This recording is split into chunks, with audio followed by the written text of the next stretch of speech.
네, 47번째 생일 아무도 축하해 주지 않습니다. 저도 생일 몰랐고요. 우리 아내도 몰랐다고 합니다. 비전 트립 가서 맞이한 생일이라서 더더욱 서로 잊었던 것 같아요. 어쨌든 우리 사랑 자매 너무나 축복하고요. 비전 트립을 이제 5박 6일로 갔다 왔는데 31명 무사히 귀가했습니다. 은혜 많이 받고 도전도 많이 받았는데 청년들이 여기서 11명 같이 갔거든요. 청소년들도 16명 이렇게 갔는데 청소년부랑 같이 친해질 수 있는 계기도 됐고 함께 공유하는 어떤 은혜가 있었어요. 다시 한번 박해 지역 가운데 그 믿음을 지키기 위해서 순교한 사람들의 모습들을 보면서 다시 한번 도전받고 우리의 믿음을 돌아보게 됐었습니다. 그럼 기도해 주시고 또 후원해 주신 모든 분들 여러분 감사를 드립니다. 오늘 약속하신 것을 기다리라라는 제목을 하나님 말씀 전할 때 많은 은혜 받는 여러분 됐으면 좋겠습니다. 따라해 볼까요? 약속하신 것을 기다려라.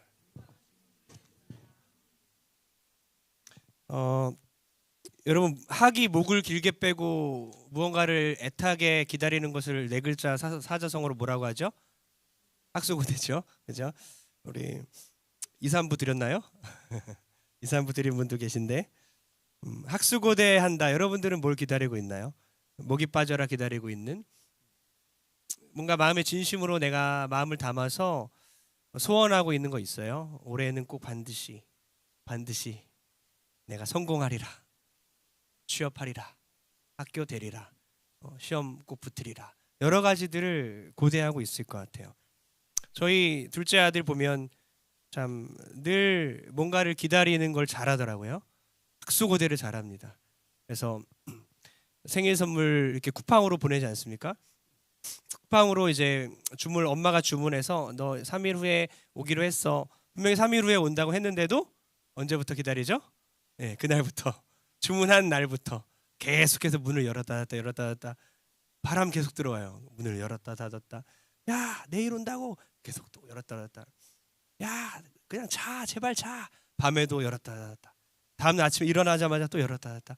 장난감 로봇을 얼마나 기다리는지 뻔히 오지도 않는데 그걸 계속 기다려요. 너무나 신기하더라고요. 이 아이의 마음에는 그 로봇가 너무나 바라고 고대하는 것이기 때문이겠죠. 주님께서도 학수고대하라고 분명히 제자들에게 말씀하시는데요. 4절 다시 한번 읽어보면요. 4절 읽어볼게요. 사도와 함께 모이사 그들에게 분부하여 이르시되 예루살렘을 떠나지 말고 내게서 들은 바 아버지께서 약속하신 것을 기다려라. 뭐죠? 하나님 아버지께서 약속하신 것을 기다려라라고 합니다. 주님께서 제자들에게 어떤 선물을 주시려고 어떤 소망의 선물을 주시려고 기다리라고 하나? 왜 학수고대하라고 하나? 주님께서도 제자들에게 기다리라고 했다는 거죠. 오늘날 우리도 무언가를 기다려야 한다는 것입니다. 요한복음 14장 16절 17절을 보면서 하나님께서 우리에게 주신 것이 무엇이고 우리는 또 무엇을 기다려야 하는지를 다시 한번 깨달았으면 좋겠습니다. 다 같이 읽겠습니다. 시작.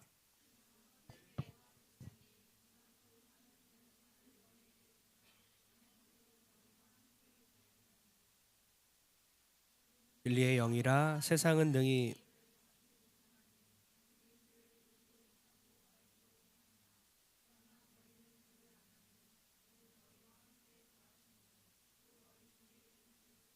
아멘.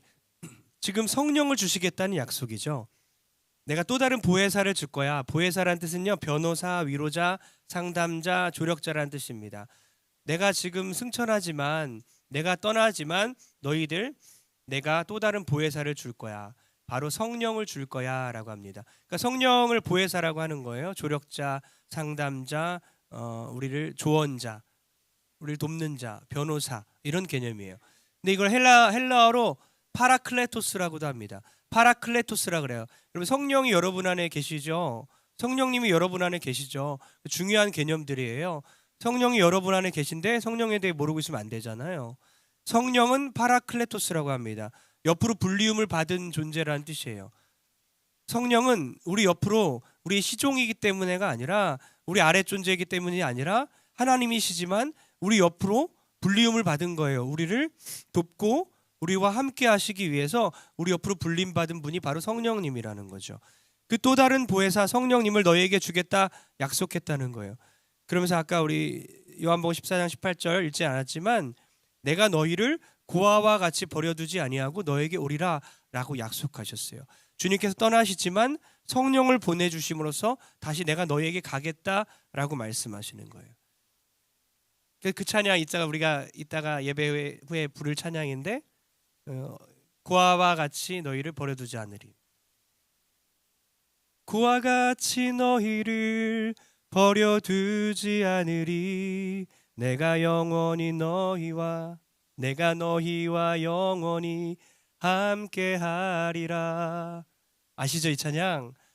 내가 고아처럼 너희를 버려두지 않을 거야. 성령이 없으면 다 고아라는 거죠. 육신의 부모의 여부와 상관없이 부재와 상관없이 성령이 없으면 고아라는 거예요. 그러나 육신의 부모의 부재와 전혀 상관없이 성령이 있으면 고아가 아니라는 거예요. 내가 아버지가 되어서 너희와 함께 하겠다고 약속합니다. 그러니까 세상의 어떤 것으로도 우리의 만족을 진정으로 채워줄 수 없는 거예요. 참 우리가 기대할 수 있는 부모님은 이 땅에 없는 거예요. 정말 육신의 부모도 너무나 존귀하고 귀한 분들이지만 또 우리가 어떤 돈이나 우리가 어떤 직장이나 우리가 의지하는 친구나 많은 것들을 우리가 기댈 수 있겠지만 진짜 우리가 기댈 수 있는 것 우리 성령님밖에 없다는 겁니다. 이 성령님이 여러분에게 오셨다는 거예요. 이거 깨닫는 여러분 됐으면 좋겠습니다. 5절 다시 한번 볼게요. 5절 보면요. 다 같이 시작. 요한은 물로 세례를 베풀었으나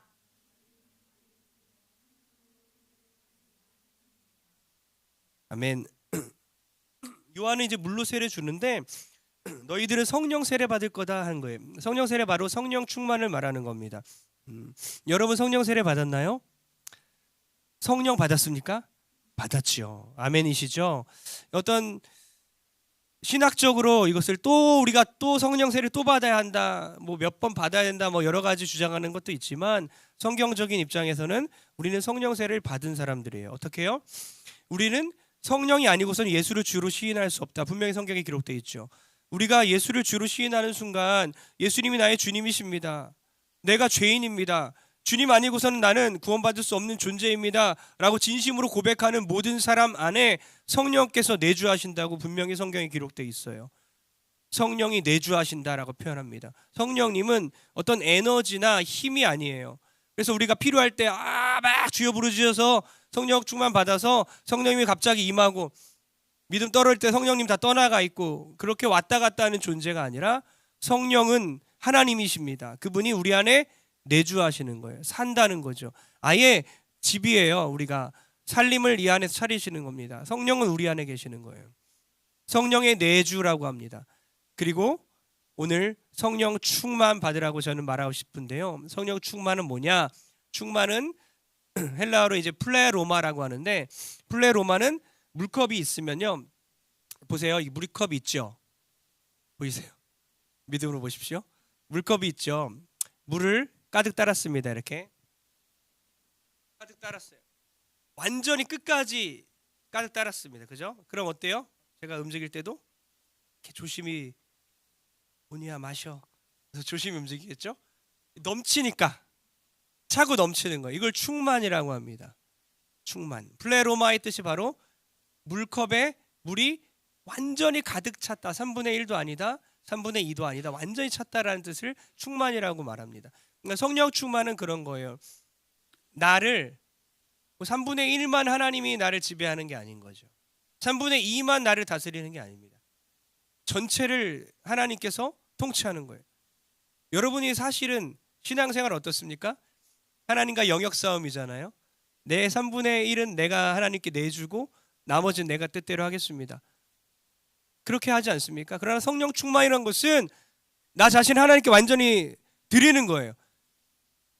내 자를 다 깨뜨리고 난 아무것도 아닙니다 주님. 난 아무것도 아닌 존재입니다. 내 스스로 결정할 수 없으니 주님 도와주시고 주님께 묻겠습니다. 말씀대로 순종하겠습니다.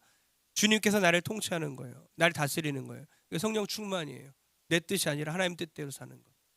나의 연약함을 인정하는 거죠.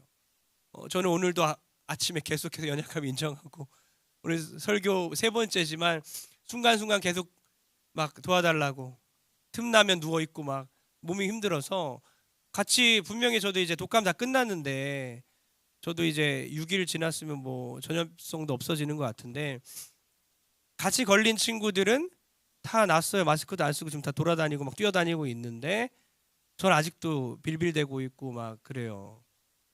몸도 힘이 없고 막 그러니까 생각해 보니까 제가 제일 늙었더라고요. 같이 갔던 사람들 중에 제일 늙었더라고요. 어쨌든 그래서 연약해요. 약해요. 그래서 하나님 도와주세요. 한 번만 도와주세요. 하나님. 설교 들어갈 때마다 하나님 한 번만 도와주세요. 하나님 한 번만 도와주세요. 이 작은 몸뚱아리로 아무것도 아닌 존재를 통해 하나님 역사하시고 말씀하옵소서. 기도할 수밖에 없어요. 이렇게 나의 아무것도 아닌 것을 인정하는 거예요. 영적 거지죠. 난 영적 거지입니다, 주님. 난 영적 파탄자입니다. 그렇게 하나님께 고백하고 하나님께 전적으로 내어 맡기는 거, 하나님 나를 지배하는 거예요.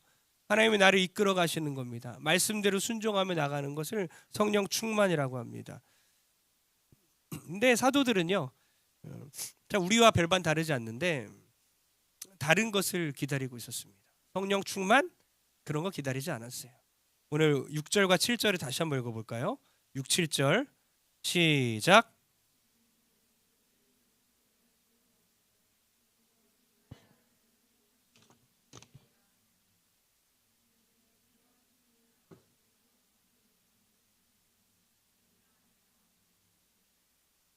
아멘. 아니 지금 제자들이 요구하는 건 뭐냐면요, 이스라엘 나라를 회복하심이 이때입니까? 얼핏 들으면 뭔가 좋은 질문인가? 이랬는데 완전 세속적인 질문입니다. 어쩌면 저의 질문과도 어쩌면 우리들의 질문과도 비슷해요. 아주 세속적이에요. 이스라엘 나라의 회복 이때입니까? 라고 묻는 거죠. 성령을 주시겠다고 약속하신 주님께 이스라엘 나라 지금 회복시켜 줍니까? 이스라엘이라고 했죠? 그건 자기 민족을 얘기합니다. 회복이라고 했죠? 영적인 회복 말고 정치적인 회복, 독립을 말하는 거예요. 로마로부터 이스라엘 민족 독립시켜 줄 겁니까? 이때입니까? 지금 거의 다 왔습니까? 라고 자기들의 욕망을 말하고 있는 거죠. 원래 그랬었어요. 제자들은요. 항상 그랬었습니다. 예수 그리스도가 십자가에 못 박혀 돌아가시기 전까지만 해도 예수님은 죽으러 가셨는데 죽으러 가신 그분 앞에서 늘 로마 정권으로부터 우리 민족을 구원해 달라고 민족적인 구원을 얘기했어요. 자기 민족의 독립과 정치적인 독립을 얘기했다는 거예요. 자기 나라의 회복을 얘기했다는 거예요. 예수님은 죽으러 가셨고 만약에 예수님이 군사적인 그런 독립을 하기 원했고 군사적으로 통일하기 원하셨다면 왜 십자가에 못 박혀 돌아가셨겠습니까? 천군 천사 다 동원해서 로마 군대 다 쓸어버리면 되는데 왕관 쓰고 계시면 되는데 왜 면류관 쓰고 왜 골고다 언덕 얼으시고 왜 피 흘리시고 왜 십자가에 못 박혀 죽으셔야 되냐고요. 그런 모든 과정이 지났음에도 불구하고 그들은요, 환상이 잠깐 깨졌다가 십자가 지심으로 아니구나 망했구나 그렇게 흩어졌다가 예수님이 부활하니까 다시 또 똑같은 질문이 생기고 똑같은 욕심이 생기는 거예요. 그들에게 하나님 나라가 없습니다. 여러분은 어때요? 여러분의 머릿속에는 무엇이 있습니까? 여러분의 마음속에서는 진심으로 무엇을 원합니까? 내가 정말 하나님 나라를 소망하고 내가 정말 복음을 전하며 그리스도가 오심을 내가 확실히 믿고 우리가 부활하여 하나님 나라에서 영원히 살 것을 진짜 믿습니까? 정말 그 믿음이 여러분 청년들 안에 조금이라도 있습니까? 아니면 그 믿음은 하나도 없는데 오히려 하나님을 이용해서 하나님 내가 열심히 믿을 테니 내가 원하는 것 좀 이루어주세요. 내가 하나님 정말 믿을 테니 내가 원하는 그 소망 좀 내 바람 좀 이루어주세요 하면서 살아가는 건 아닌지요? 여러분 혹시 제자들과 뭐가 다릅니까? 이 12제자들 중에는요 참 재미있는 에피소드들이 많은데 그 중에 하나 마가복음에 보니까 야고보와 요한이면 수제자잖아요. 보통 베드로, 야고보, 요한 이렇게 말하잖아요. 많이 들어봤죠? 베드로, 야고보, 요한 세 명이 거의 수제자인데 야고보와 요한이 베드로 제끼고 예수님께 갔습니다. 그리고 예수님 청이 있습니다. 소원이 있습니다. 소원을 말해봐 이러죠. 그럼 뭐 어떤 걸 말하겠습니까? 하나님 나라, 하나님 영광, 이런 거 없어요. 뭘 말하는지 아십니까? 예수님께서 나중에 영광을 얻으실 때에 얘는 우의정으로 삼으시고 저는 좌의정으로 삼으세요. 그 보좌에 앉으실 때에, 왕권을 차지할 때에 얘는 우측에 우편에 앉혀주시고 저는 좌편에, 얘는 우리 둘을 보좌관으로 삼아주세요. 이렇게 세속적인 것을 요구했지요.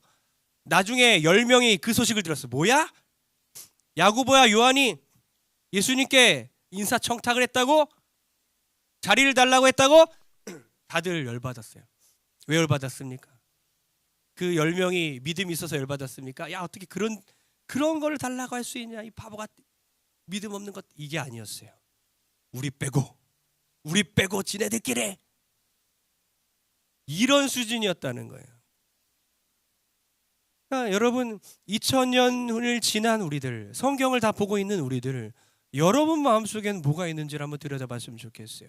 우리는 무엇을 기다리고 무엇을 소망하고 있는가? 정말 하나님인가? 정말 그리스도인가? 정말 복음인가? 정말 하나님 나라인가?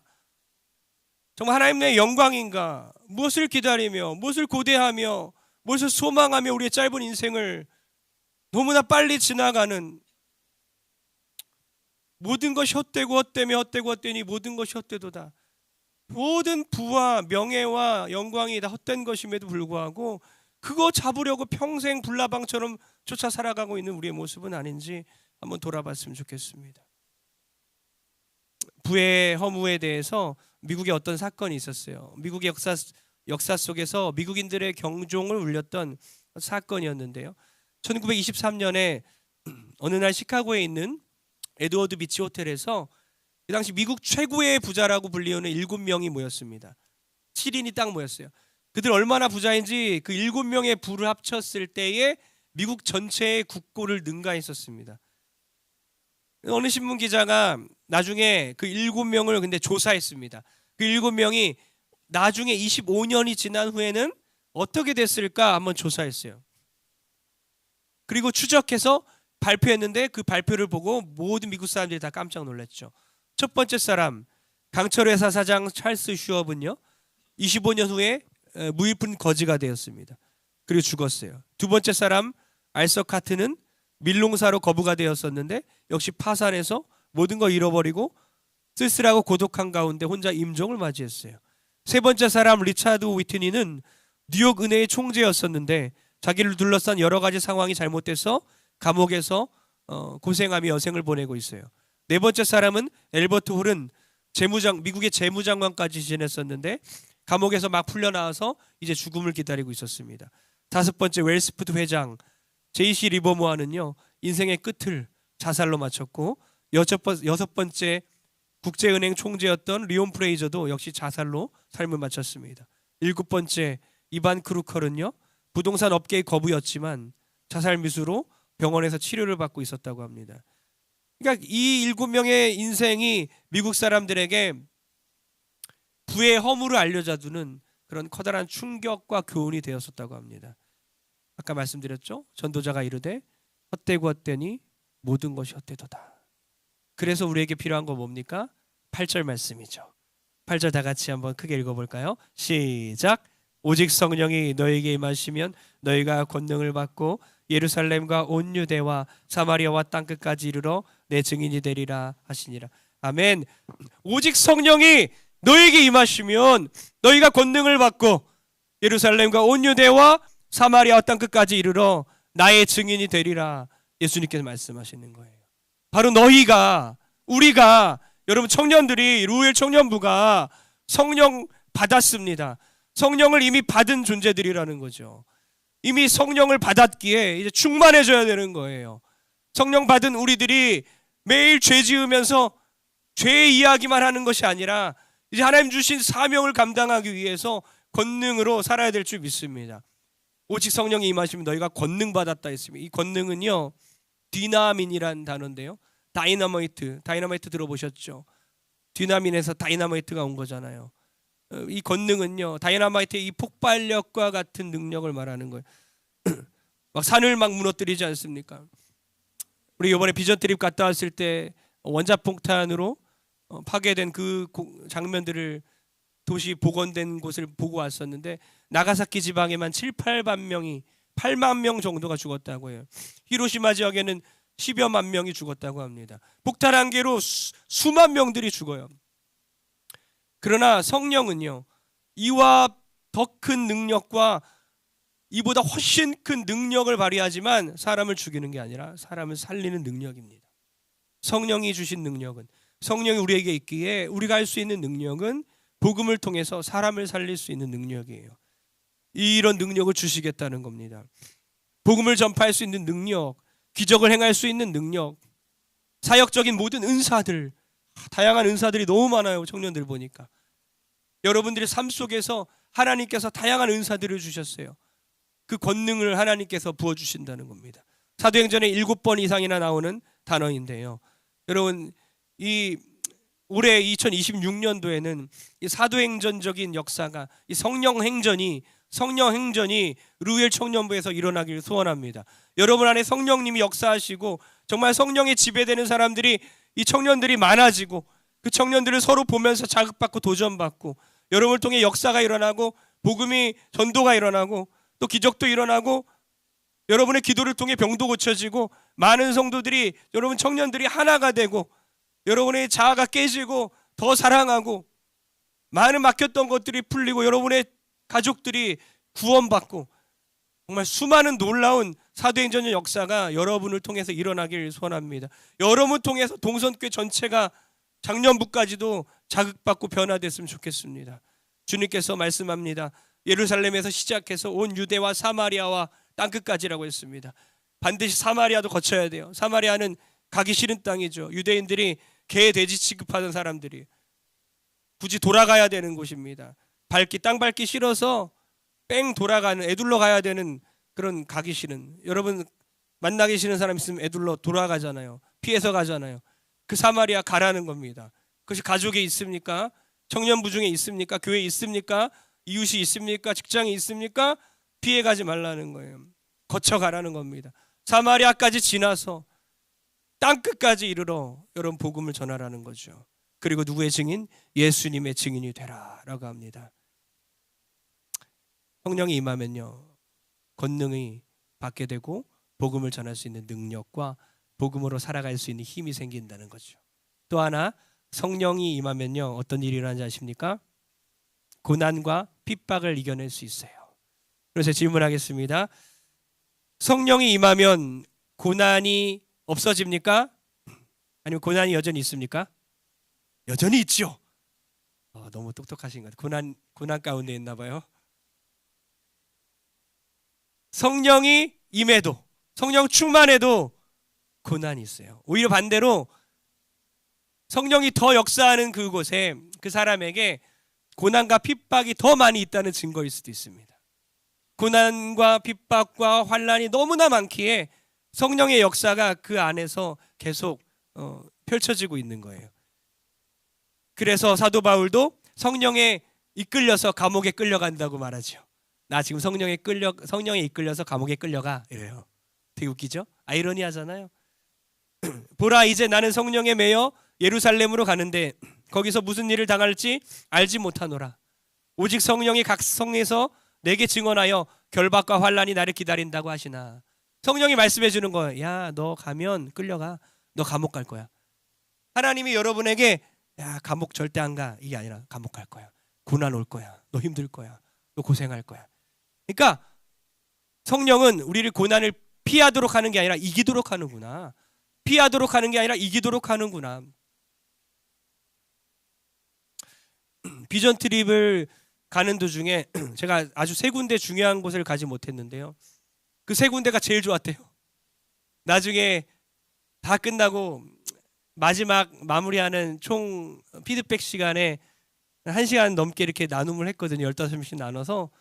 그래서 울면서 얘기하는 친구들도 있었어요. 막 중학교 1학년 막 14살 총총이라는 친구가 있는데, 은총인가요? 은총이라는 친구는 너무 이쁘고 착해요. 옛날에 목사님이 꿈이라고 했었는데 좀 요새 그 꿈이 사라진 것 같은데 막 이러고 있었는데 다시 꿈을 꿔도 될 것 같아 지금. 선교사가 꿈꿔도 될 것 같은데 울면서 얘기 울면서 내가 신앙생활을 똑바로 하지 않았습니다. 이 14살짜리가 깜짝 놀래요.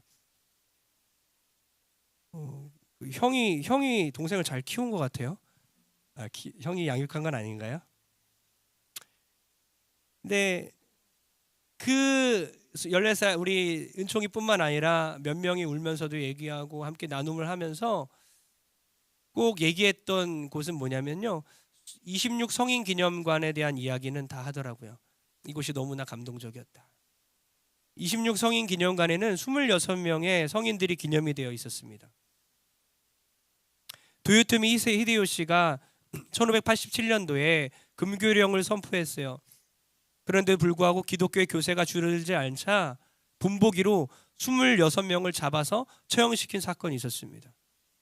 그 26명을 잡아서 일반 신도들도 있었고 선교사들도 있었고 외국인 선교사도 있었는데 그 26명을 잡아서 십자가 처형을 시켰어요. 십자가에 못 박혀 죽게 합니다. 근데 그 26명을 잡아서 끌고 가는데 교토 지역에서 교토 오사카 이런 데서 남쪽으로 계속 걷게 해서 나가사키 지방, 우리가 탐방했던 그 나가사키 지방까지 걷게 합니다. 그것도 한겨울에, 혹독한 이 한겨울에 혹한기 속에서 1000km를 걷습니다. 1000km를 걸으면 얼마나 멀어요? 서울에서 부산까지 거리가 한 350km를 한다면 3배 정도 되는 거 아닙니까? 1000km 되는 거리를 한 달 동안 그 추위에도 불구하고 죽으러 가는 거예요. 모진 그런 고난과 핍박 속에서 그들이 한 달 동안 걸어서 사형장에 도착했을 때에 거기는 12살 아이도 그 순교자 중에 있었고요. 14살 아이도 있었는데요. 한 달 동안 걸어서 딱 도착했는데 십자가가 26개가 다 있잖아요. 다 달려가서 내 십자가 어디 있어? 내 십자가 어디 있어? 그 십자가를 끌어안아요. 자기가 죽어야 되는데 내가 예수님과 똑같이 십자가 처형을 당할 수 있다니 영광이다. 끌어안는 거예요.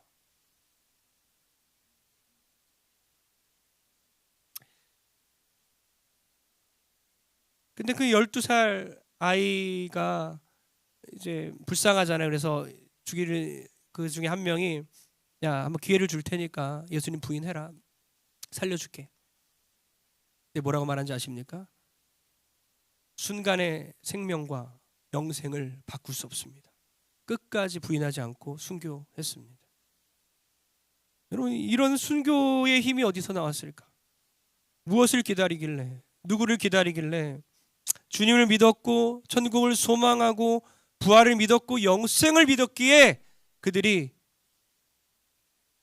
끝까지 생명을 바치기까지 주님을 부인하지 않을 수 있었다는 거예요. 한번 돌아봤습니다. 우리나라는 어떤가? 우리나라는 100여 년 동안 기독교 역사 100여 년밖에 안 되는데 순교를 한 2000여 명 했나요? 그럼에도 불구하고 1000만 명이 넘는 기독교인들, 지금은 한 5, 600만으로 줄였다 하지만 여전히 메가처치가 많고 이렇게 청년들도 여기 가득하고요. 근데 나가사키 지역은요 30만 명이나 처형당한 곳이었고 그 가운데서 250년간이나 숨어서 신앙을 끝까지 유지했던 곳인데, 그런데 왜 일본은 기독교인들이 0.5%밖에 안 될까? 왜 복음화율이 그렇게 저조할까? 그 현지 선교사님이 거기에 대해서 의문을 품고 있는 사람들이 많다 하시면서 이렇게 답을 주셨어요. 지금 과정이다. 끝이 아니다. 일본도 지금 과정에 있다는 거예요. 과정이라는 거죠. 박해받았고 순교의 피가 흐르는 이 일본 땅에 지금도 과정 가운데 있기 때문에 자기들은 포기하지 않는다는 거예요. 하나님께서 언젠가 꽃을 피게 하시는 놀라운 생명샘이 피게 하는 역사를 일으키실 거라는 거죠. 반대로 생각해 보세요. 우리나라 어떻습니까? 우리나라 과정이라고 한다면, 끝이 아니라면, 지금이 끝이 아니라면 과정이라고 한다면 우리 얼마나 부끄럽습니까? 나가사키 침례교회 우리 31명이 방문했지만 그곳에 다 노인들 10명밖에 없었고 뭐 청소년들 청년들은 주일밖에 안 와요.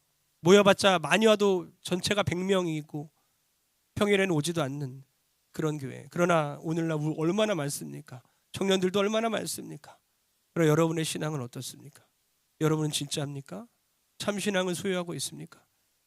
우리나라가 얼마나 교만한지요. 복받은 민족입니다 하면서 복받은 민족입니다 하면서 이것이 전부인 것처럼 참 신앙을 우리가 혹시 버리고 다른 헛된 것들을 바라며 살고 있는지 우리 모든 성도들, 청년들 다시 한번 우리의 신앙을 돌아보고 정말 성령 충만하여 이제는 남은 모든 인생을 주님 오실 때까지 다시 오실 주님 기다리면서 주님 승천하셨으니까 다시 오실 때까지 성령님 우리에게 주셨다 했으니까 우리 안에 성령님 계시니까 성령 충만하여 주님 다시 올 때까지 주님 전하면서 정말 하나님의 제자답게 주님의 제자답게 아름다운 청년, 믿음의 청년으로 살아가는 우리 모든 성도 되길 주로 축복합니다.